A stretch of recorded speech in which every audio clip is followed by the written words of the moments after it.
AITA for refusing to rehome my dog because my friend's child is allergic. I, 32F, have had my golden retriever, Milo, for 6 years. I got him during one of the hardest times of my life, when I was dealing with the loss of a parent and an unexpected breakup that left me completely alone in a city I had just moved to. I had no family nearby, no real support system, and was sinking into one of the worst depressive episodes I've ever experienced. Milo was my light in all of that. I got him as a puppy, trained him myself, and he became my constant. He's incredibly well-behaved, sweet, and friendly, the kind of dog that people stop on the street to pet because he's just that lovable. I work from home, so we're together all the time. He sleeps in my room, follows me around the house, and genuinely feels more like a child to me than a pet. I own my home, a modest but comfortable place with a big yard. There's a detached guest house on the property that I normally rent out, but I'd been between tenants for a few months. That little fact became very relevant when one of my closest friends, Erica, 34F, and her husband, Jake, 36M, found themselves in a tough spot. Erica and I have been friends for over a decade. We met in college, and even though life took us in different directions, we always stayed close. She and Jake have a 5-year-old daughter, Lily, and while I don't have kids myself, I love Lily to pieces. I've been around since she was born, and she even calls me Annie. A few months ago, Erica and Jake hit a financial crisis. Long story short, they had to leave their rental unexpectedly due to their landlord selling the property, and they were scrambling to find something affordable. With rent prices through the roof, they were struggling. They had a temporary option to stay with Jake's parents, but that was several hours away, and Erica didn't want to uproot Lily from her school if she could help it. Since I had the guest house sitting empty, I offered to let them stay there rent-free until they got back on their feet. I figured it was a win-win. They'd have a place to stay, Lily wouldn't have to change schools, and I wouldn't have to worry about finding new tenants right away. But before they moved in, I made one thing very clear. Milo is part of my household. He lives in a main house, but roams the shared yard. That's his home. I made sure Erica was okay with that before they moved in, and she assured me it wouldn't be a problem. Spoiler, it was a problem. The first week was fine. They settled in, and I honestly thought it was working out well.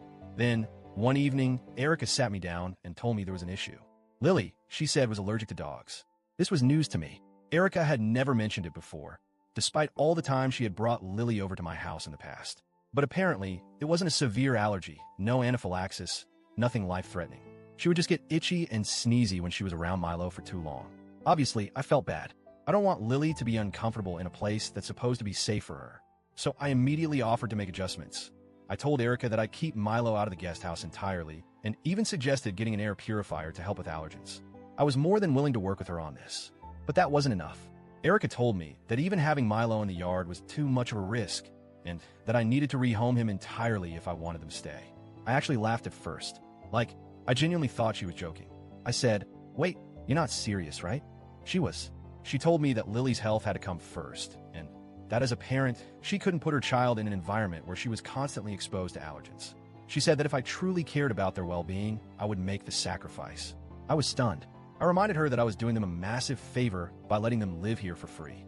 I told her that I understood Lily's allergies were frustrating, but Milo is my family, and I wasn't just going to give him away. That's when she got emotional. She said I was choosing a dog over a child, and that if I had kids of my own, I'd understand how selfish I was being.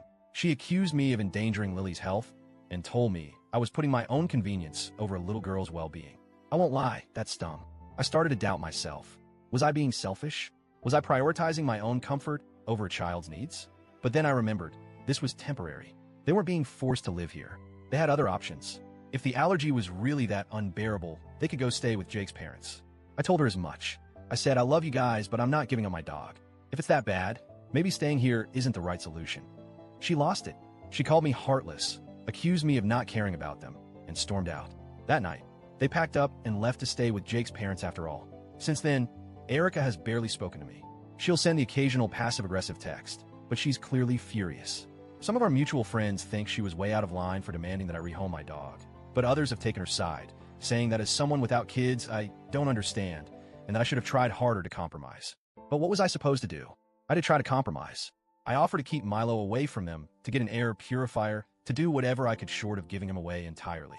But that wasn't enough for her. I feel guilty because I never wanted things to end like this. I hate that Lily was uncomfortable. I hate that my friendship with Erica is probably ruined. But at the same time, I can't imagine giving Milo up. He's my best friend, my family, and she expected me to just let him go because they needed a temporary place to stay? I don't know. Maybe I really don't get it because I don't have kids. Maybe I should have tried harder.